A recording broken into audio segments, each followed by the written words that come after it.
Hi అండి. Good evening అందరికీ. నమస్తే అండి. చూడండి ఇప్పుడు 8:30 అవుతుంది నైట్‌లో. సో, ఆవులన్నిటిని కట్టేసామనమాట. షెడ్‌లో ఆవులున్నాయి చూడండి. దూడలు, ఆవులన్నీ. సో, ఇక్కడ ఒక పాయిజనస్ ఇష్యూ కూడా వచ్చేసాడు. సో, పాయిజనస్ స్కార్పియన్ చూడండి ఎంత పెద్దదంటే అసలు చాలా భయమేసింది చూసేటప్పుడు. అది నేరుగా ఆవు దగ్గరికే వెళ్తుందనమాట. ఏం టచ్ చేయకోకుండా చూడండి ఆవు దగ్గరికే వెళ్తుంది. ఈ స్కార్పియన్‌కి తోకలో విషం ఉంటుంది కాబట్టి అదేమన్నా కుట్టితే ఆవులకి చాలా డేంజరస్ అనమాట.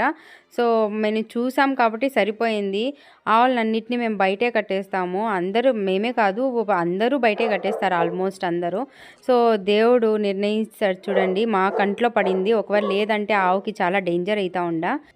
ఆవులకే కాదండి డేంజరు. మా నిషు కూడా బయట తిరుగుతూ ఉంటాడు ఒక్కొక్కసారి. సో, నిషుని కూడా జాగ్రత్తగా చూసుకోవాలి. ఎందుకంటే ఇది మొత్తం బీడు జాగా అంతా ఖాళీ ప్లేస్ కాబట్టి ఎప్పుడు ఎలాంటివి వస్తాయో తెలీదు. సో, ఇలాంటి విషపూరితమైన పురుగుల కోసం మనం జాగ్రత్తగా ఉండాలి. సో, హోప్ మీకందరికీ ఈ వీడియో నచ్చిందనుకుంటున్నాను. Thanks for watching. Bye bye.